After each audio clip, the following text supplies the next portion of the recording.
اندھیری رات تھی، بارش تیزی سے برس رہی تھی۔ اسٹیشن بالکل سنسان پڑا تھا۔ گھڑی کی سوئیوں نے جیسے ہی 12 بجانے کا اعلان کیا، ایک پراسرار سی بھاپ چھوڑتی ہوئی پرانی ٹرین خاموشی سے پلیٹ فارم پر آ کر رکی۔ یہ ٹرین کسی کو نظر نہیں آ رہی تھی، نہ اس کا اعلان ہوا اور نہ ہی وہاں کوئی ملازم تھا۔ ٹرین کے دروازے خود بخود کھل گئے، اندر صرف ایک خوفناک سرخ روشنی جھلک رہی تھی۔ کامران، جسے لاہور سے کراچی کا سفر کرنا تھا، بغیر کچھ سوچے سمجھے اس ٹرین میں سوار ہو گیا، یہ جانتے ہوئے بھی نہیں کہ یہ ٹرین کسی اور منزل کی طرف جا رہی ہے۔ جب وہ اندر داخل ہوا تو اس نے دیکھا کہ ڈبے میں کوئی نہیں ہے۔ پرانی لکڑی کی نشستیں، ٹوٹے ہوئے شیشے اور چھت پر لگے ہوئے مکڑی کے جالے، ہر طرف ایک عجیب سی بدبو پھیلی ہوئی تھی۔ کامران نے سوچا کہ یہ کوئی پرانی ٹرین ہے جو اب بھی چل رہی ہے۔ کچھ ہی لمحوں بعد ٹرین دھچکے سے چل پڑی۔ کھڑکی کے باہر کامران نے دیکھا کہ راستہ سنسان ہے، نہ کوئی اسٹیشن، نہ کوئی بستی، چاروں طرف صرف اندھیرا اور ویرانیت تھی۔ اچانک اسے سامنے کی سیٹ پر کسی کا احساس ہوا۔ غور سے دیکھا تو ایک بوڑھی عورت نظر آئی۔ اس کا آدھا چہرہ جلا ہوا تھا، آنکھیں سرخ انگاروں کی طرح چمک رہی تھیں۔ دھیمی آواز میں بولی، تم نے غلط ٹرین پکڑی ہے، یہ زندوں کے لیے نہیں ہے۔ کامران کا دل تیزی سے دھڑکنے لگا۔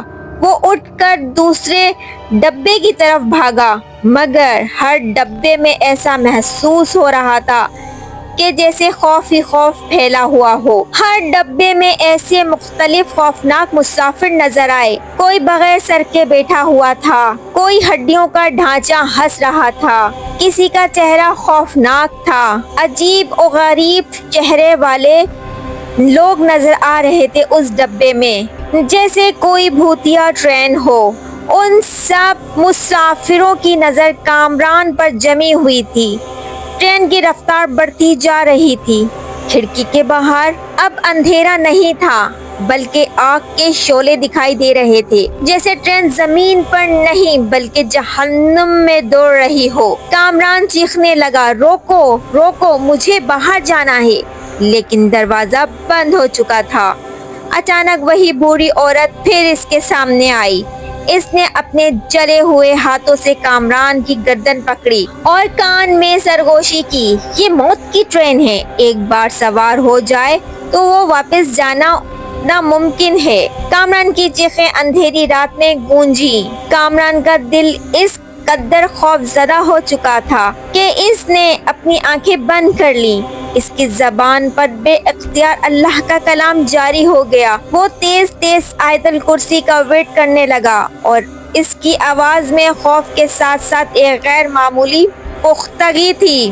جیسے ہی اس نے یہ کلام پڑھنا شروع کیا، ٹرین کا شور اچانک کم ہونے لگا اور آگ کے شعلے مدھم پڑنے لگے۔ کامران نے دیکھا کہ بوڑھی عورت کا چہرہ تبدیل ہو رہا ہے اور اس کی آنکھوں کی روشنی ختم ہو رہی ہے۔ ایک ہی لمحے کے لیے پوری ڈبے میں ایک خوفناک خاموشی چھا گئی اور پھر وہ بوڑھی عورت اور دوسرے تمام مسافر ایک دھواں بن کر غائب ہو گئے۔ کامران اللہ کا کلام پڑھتے پڑھتے بے ہوش ہو گیا۔ جب اس کی آنکھ کھلی تو وہ اسٹیشن پر پڑا ہوا تھا۔ اس کے ارد گرد بارش کی بوندیں چھلنی کر رہی تھیں۔ اس نے اٹھ کر دیکھا تو وہ اسی اسٹیشن پر تھا جہاں سے اس نے سفر شروع کیا تھا۔ ٹرین کا کوئی نام و نشان نہیں تھا اور نہ ہی کسی مسافر کا۔ آج تک لوگ کہتے ہیں جس کسی نے بھی آدھی رات کے بعد اس سنسان اسٹیشن پر قدم رکھا، اسے وہی خوفناک ٹرین نظر آتی ہے،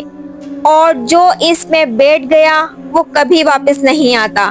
لیکن کامران کو یقین تھا کہ اس رات اسے اللہ کے کلام نے بچا لیا تھا۔ اس نے اپنے ایمان کی طاقت کا حقیقی احساس کیا اور اس واقعے نے کامران کی زندگی بدل دی۔